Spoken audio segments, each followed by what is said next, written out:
اللہ کوئی لمحہ تمہاری زندگی میں بے وجہ نہیں لاتا۔ اس ٹھوکر کے بعد اللہ نے تمہیں تھامنا ہے۔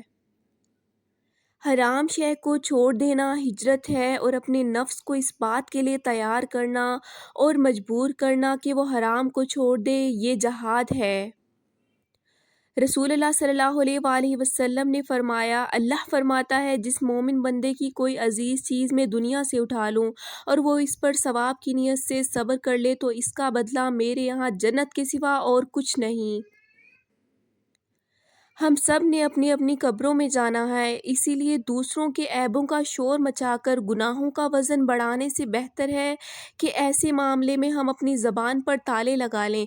یہی ہمارے حق میں بہتر ہے اور شریعت ہمیں اسی کا پابند بناتی ہے۔ امام ابن جوزی کہتے ہیں، مجھے ان لوگوں پر تعجب ہوتا ہے جو لوگوں کے دلوں میں قربت حاصل کرنے کے لیے دکھاوا کرتے ہیں اور یہ بھول جاتے ہیں کہ ان کے دل اللہ تعالیٰ کے ہاتھ میں ہیں۔ جب تعلقات اچھے رہے ہوں تو ان کے خراب ہونے پر خاموشی اختیار کر لینی چاہیے۔ ذاتی حملے کرنا کمظرفی ہوتا ہے۔ ہم جو بھی شدت سے سوچتے ہیں وہ آنکھوں سے بھی دکھائی دینے لگتا ہے، کانوں سے بھی سنائی دینے لگتا ہے، اور اس کی بو بھی آدمی سونگھ سکتا ہے۔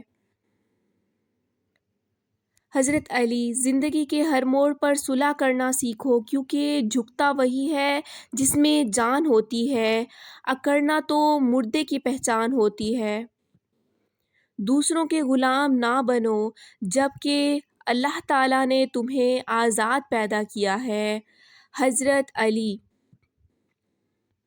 عافیت کے 10 حصے ہیں، 9 حصے خاموشی اور 1 حصہ لوگوں سے کنارہ کش رہنا ہے۔